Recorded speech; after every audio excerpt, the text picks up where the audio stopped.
When it's calm, the Pacific attracts those who seek an island way of life. But there's a price to living in paradise. On the Hawaiian island of Kauai, weather conditions create a tropical paradise. But every so often, the weather goes awry, as Shannon Kay discovered. The first day of the hurricane, the weather was pretty nice. It was actually very beautiful. And then it started getting pretty cloudy and dark and luminous. A Category 4 hurricane called Iniki is brewing in the Pacific in August of 1992. On another part of the island, Tony Wickman wants his family off the island, but there's no time. When we heard the hurricane was a 4, we started panicking, and we ran outside, gathered some wood to board up the windows, and that was about all we could do. The hurricane makes landfall in the afternoon. Shannon Kay and her family are stranded in their home.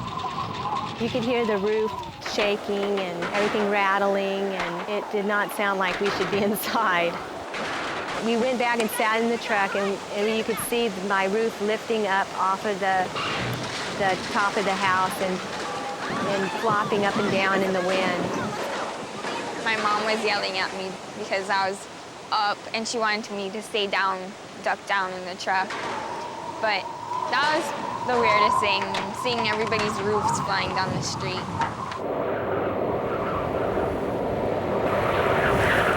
Flying debris hits the truck.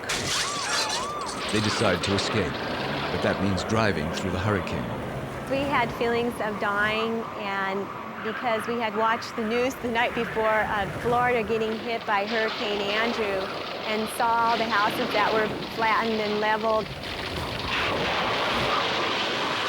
The family spends 5 agonizing hours in the truck as gusts reach 175 miles an hour. You could not hear anything else. You couldn't hear yourself breathing or talking. You couldn't hear anyone asking you anything unless it was a full yell with eye contact. It was that loud.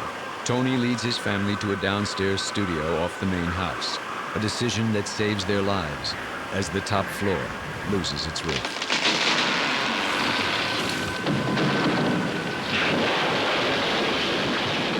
Then the remaining ceiling and walls of the first floor vibrate in the wind.